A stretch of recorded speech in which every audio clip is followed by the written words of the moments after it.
Il se passe quelque chose en vous en ce moment que la plupart des gens passent leur vie entière sans comprendre. Ce n'est pas un défaut de caractère, ce n'est pas un échec moral, et ce n'est absolument pas quelque chose que la discipline ou la seule volonté peuvent réparer.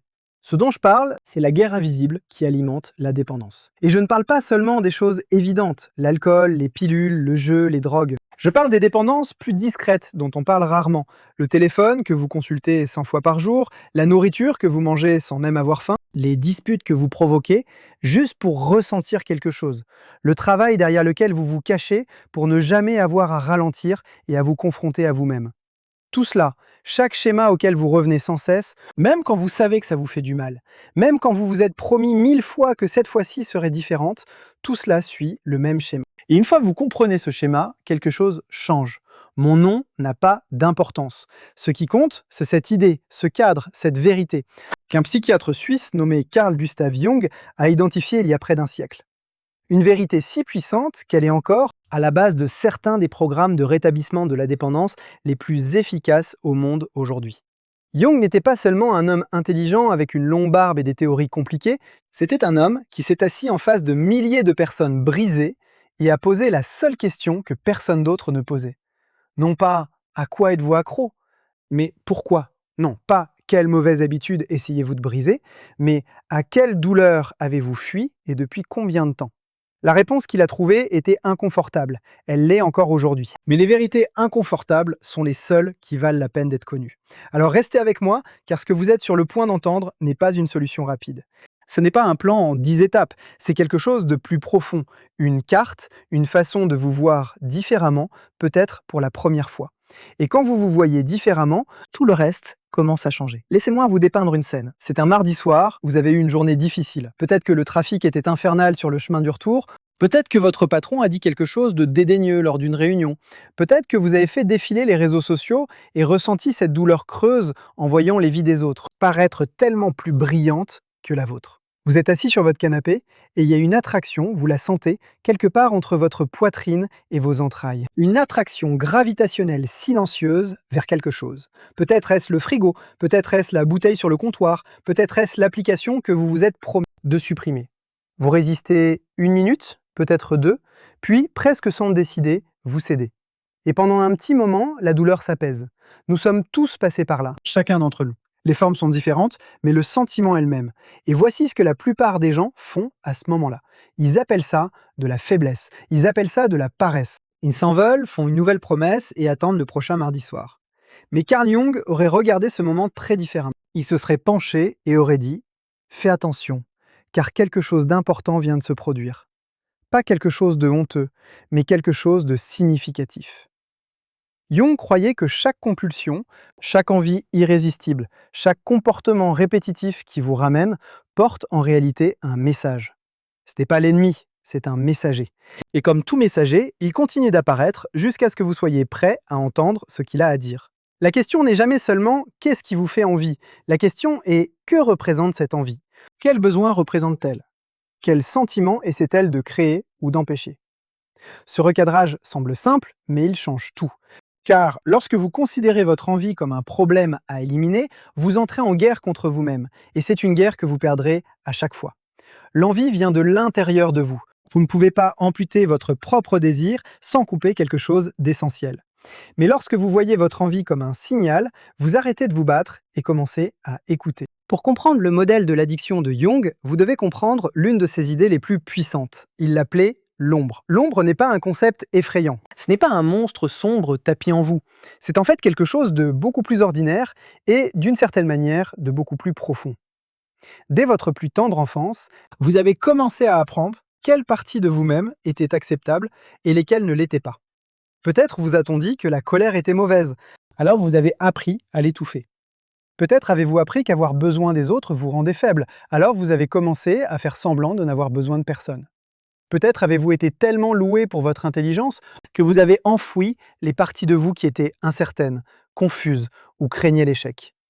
Au fil des ans et des décennies, toutes ces parties enfouies se sont accumulées dans ce que Jung appelait l'ombre. C'est le sous-sol psychologique, l'endroit où vous stockez tout, ce que vous avez décidé être trop dangereux, trop embarrassant ou trop inacceptable pour être mis en lumière. Maintenant, voici le point crucial. Ce n'est pas parce que quelque chose est au sous-sol qu'il disparaît. En fait, c'est le contraire qui se produit. Plus vous l'ignorez, plus il devient fort. Plus vous le niez, plus il crie fort, et finalement, il commence à trouver des moyens de s'exprimer auxquels vous n'aviez pas souscrit. C'est là que l'addiction entre en jeu. Jung a fait une observation surprenante. Il a dit que derrière chaque addiction, si vous regardez d'assez près, vous trouverez un morceau de l'ombre qui essaie de faire surface. La personne qui boit chaque nuit pourrait noyer un chagrin qu'elle n'a jamais été autorisée à exprimer. La personne qui ne peut pas arrêter de travailler pourrait fuir une peur de l'inutilité qu'elle n'a jamais examinée. La personne qui cherche constamment de nouvelles relations amoureuses pourrait essayer de combler un vide qui a été creusé dans l'enfance, bien avant qu'elle ne comprenne ce que l'amour était censé ressentir. Le comportement n'est pas la racine. Le comportement est la branche. Si vous continuez à couper la branche sans toucher la racine, elle repoussera à chaque fois. C'est pourquoi tant de gens abandonnent une dépendance pour en adopter une nouvelle. Ils s'attaquent au comportement sans jamais s'attaquer à la source. Et l'ombre, toujours inexplorée, toujours affamée, trouve simplement un autre exutoire. Jung a écrit que les gens feraient presque n'importe quoi, plutôt que d'affronter leur propre âme. Il le pensait littéralement. L'évitement de la douleur intérieure est l'une des pulsions les plus puissantes de la psychologie humaine. Et la dépendance est l'une de ses expressions les plus créatives. Voici quelque chose qui pourrait être difficile à entendre, mais je vous promets que c'est en fait une bonne nouvelle. La volonté n'est pas la solution. Je sais que cela va à l'encontre de tout ce qu'on vous a probablement dit. Nous vivons dans une culture qui vénère la discipline. Nous avons des camps d'entraînement et des défis de 30 jours. Et des affiches de motivation qui nous disent de simplement pousser plus fort, de le vouloir plus, d'être plus résistant. Et quand nous échouons, nous supposons que le problème est que nous n'avons pas essayé assez fort. Mais cette histoire est fausse, et elle l'est depuis longtemps.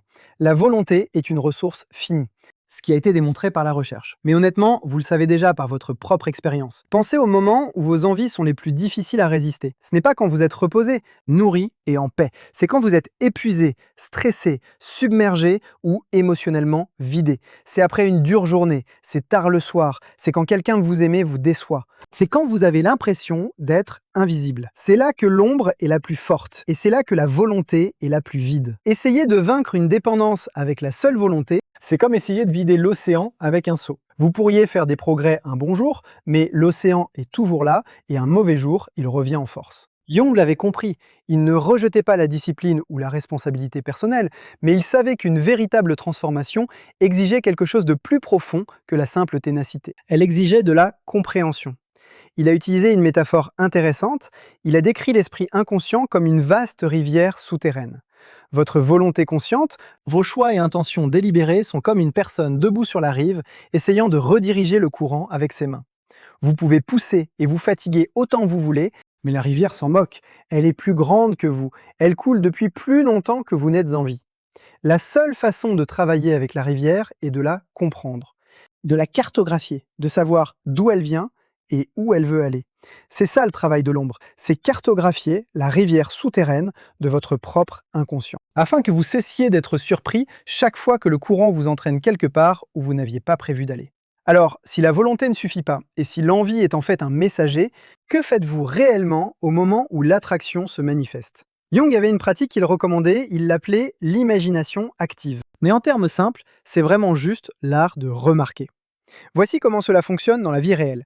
La prochaine fois que vous ressentez une envie, une attraction, une pulsion vers un comportement habituel, au lieu de céder immédiatement ou de vous accrocher désespérément, essayez quelque chose de différent. Faites une pause, juste un instant. 10 secondes suffisent pour commencer dans cette pause, soyez curieux, pas critique, pas autocritique, juste curieux, demandez-vous. Qu'est-ce que je ressens exactement en ce moment? Pas ce que je veux, mais ce que je ressens. Où est-ce que je le ressens dans mon corps? Est-ce dans ma poitrine, mon estomac, ma gorge?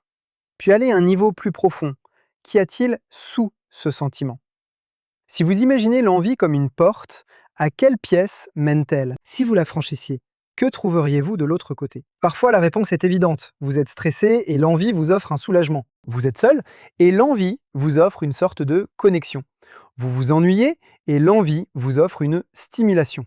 Mais parfois, la réponse vous surprend. Parfois, l'envie ramène à quelque chose de beaucoup plus ancien. Un souvenir, une blessure, une croyance sur vous-même que vous avez adoptée il y a si longtemps, que vous avez cessé de vous demander si c'était même vrai.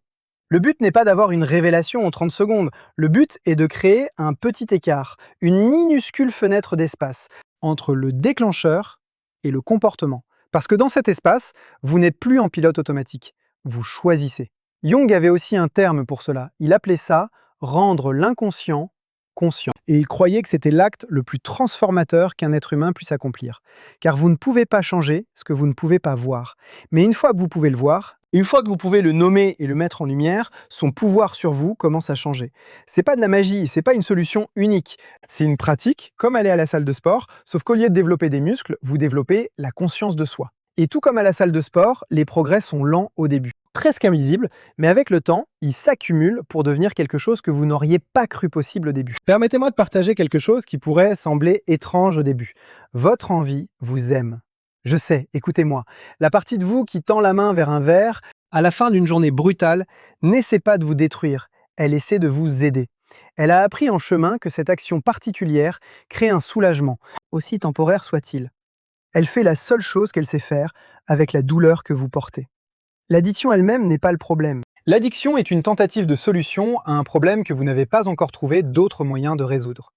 Cette distinction est importante en raison de ce qu'elle signifie pour la guérison. Si votre envie est une tentative de solution, alors la voie à suivre n'est pas de la détruire, mais de trouver une meilleure solution, une qui fonctionne réellement, une qui ne vous coûte pas si cher. Jung a observé quelque chose de fascinant chez les personnes avec lesquelles il a travaillé et qui ont réussi à surmonter leur addiction. Elles n'ont pas simplement arrêté de faire une chose, elles l'ont remplacée. Elles ont trouvé quelque chose qui répondait aux mêmes besoins sous-jacents, mais d'une manière qui les construisait, au lieu de les détruire. La personne qui buvait pour engourdir la solitude a commencé à trouver une véritable connexion humaine. La personne qui travaillait de manière obsessionnelle pour échapper à un sentiment d'inutilité a commencé à faire un travail intérieur pour remettre en question cette croyance. La personne qui utilisait des substances pour se sentir vivante a commencé à trouver des expériences qui donnaient un sens à la vie. La forme de la solution a changé, mais la fin sous-jacente, la fin de connexion, de valeur, de vitalité, de paix, cette fin était enfin honorée au lieu d'être simplement apaisée.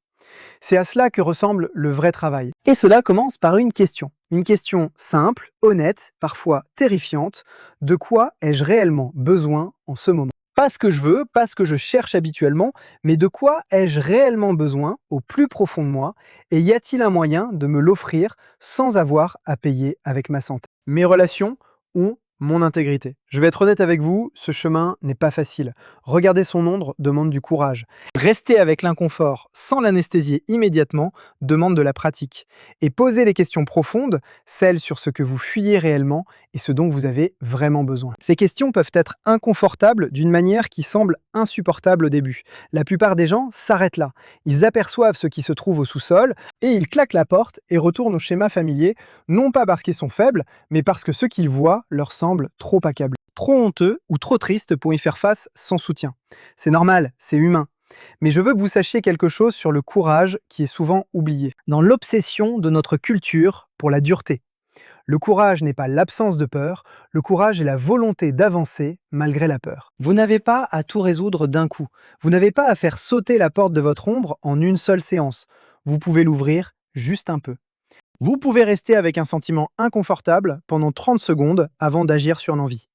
Vous pouvez poser une seule question honnête avant de chercher l'échappatoire familière. Et chaque fois que vous faites cela, chaque fois que vous faites même un tout petit pas vers la vérité de votre propre expérience, vous récupérez quelque chose. Vous récupérez une petite partie de vous-même que la dépendance vous a empruntée sans votre permission. Jung avait une expression pour ce processus. Il l'appelait l'individuation. Le processus long, lent, souvent douloureux, mais finalement magnifique de devenir pleinement soi-même. Pas le soi que votre famille voulait, pas le soi que votre culture approuvait, mais votre vrai soi, l'ensemble, ombre incluse. Il croyait que c'était la tâche centrale d'une vie humaine. Non pas être confortable, non pas réussir selon les critères du monde, mais devenir véritablement, profondément, authentiquement soi-même. Et voici le paradoxe qui se trouve au cœur de ce travail.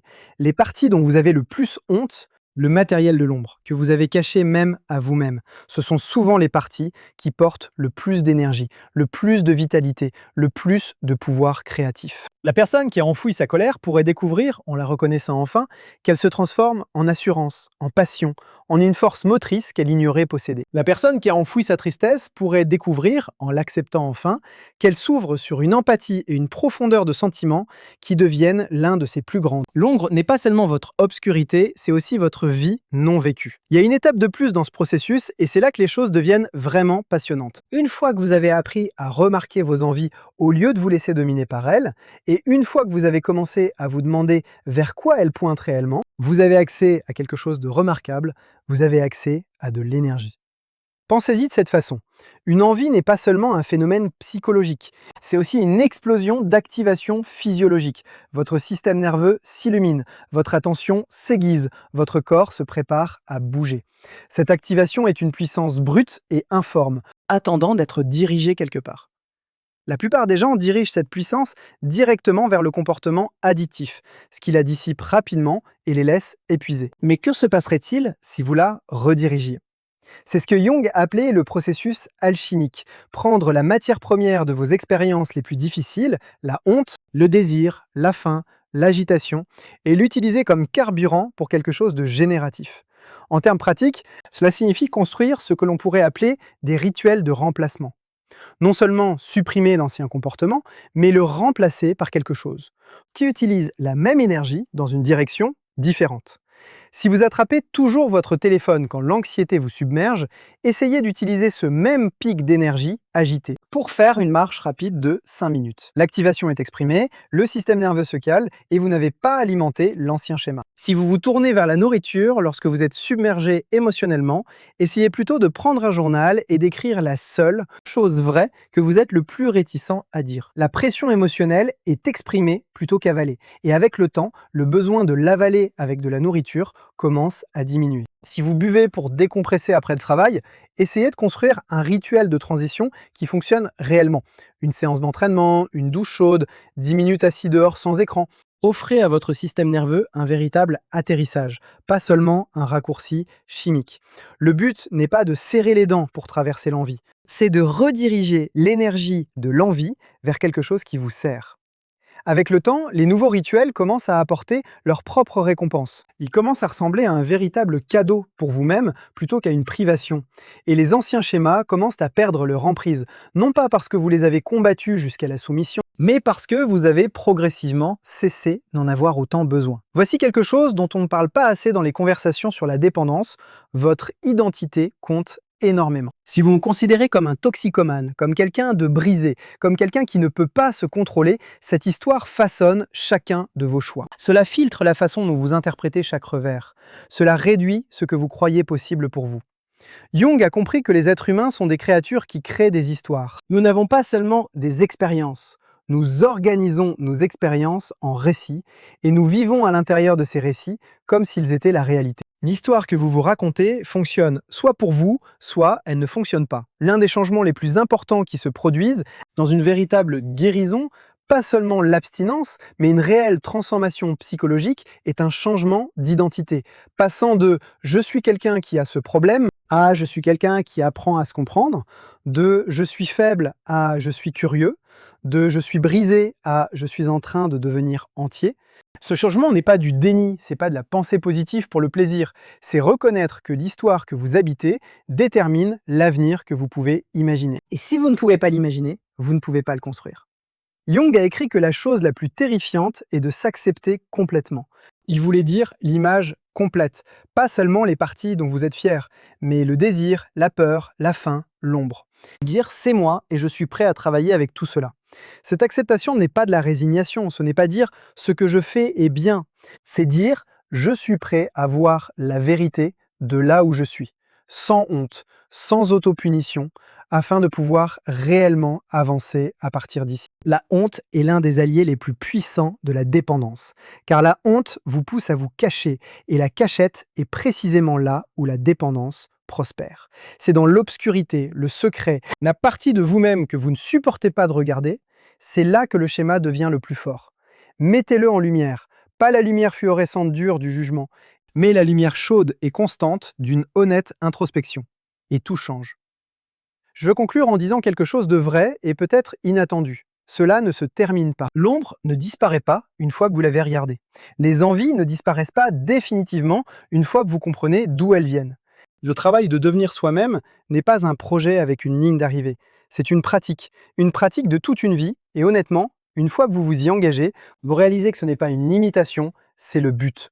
Chaque fois qu'une envie surgit pour le reste de votre vie, vous avez le même choix que vous avez toujours eu. Alimenter l'ancien schéma, ou faire une pause et écouter, fuir l'inconfort, ou se retourner et y faire face. Raconter l'ancienne histoire, ou en choisir une nouvelle. Et chaque fois que vous choisissez de faire une pause, d'écouter, d'y faire face honnêtement, vous faites quelque chose de profond. Vous vous choisissez vous-même. Vous dites aux parties les plus effrayées, les plus honteuses, les plus enfouies de votre propre psyché, je vous vois. Je ne vais pas vous abandonner et je ne vais pas vous laisser diriger ma vie depuis l'obscurité. C'est ce que Jung entendait par individuation. Pas la perfection, pas une destination, mais le processus continu, courageux et profondément humain d'intégrer tout ce que vous êtes dans une vie qui vous ressemble vraiment. Tu n'as pas besoin d'avoir tout compris, ni d'avoir un parcours sans faute. Tu dois juste être prêt à continuer à te présenter, à poser les questions difficiles. Continue à rediriger l'énergie de tes envies vers la vie que tu désires vraiment, un instant à la fois, une question honnête à la fois, un petit acte de courage à la fois. C'est ainsi que la transformation se produit, non pas en une seule percée spectaculaire, mais dans l'accumulation de milliers de petits moments où tu as choisi la conscience plutôt que l'évitement, la vérité plutôt que le confort, toi-même plutôt que l'échappatoire familière. Tu as déjà commencé en étant ici, en restant jusqu'à la fin, en étant prêt à entendre quelque chose d'inconfortable, dans l'espoir que cela puisse te libérer. Cette volonté n'est pas insignifiante, c'est en fait tout. Parce que la liberté que tu cherches a toujours été là, juste de l'autre côté de la chose même que tu as le plus peur d'affronter. Et tu en es plus proche maintenant que tu ne l'as jamais été auparavant.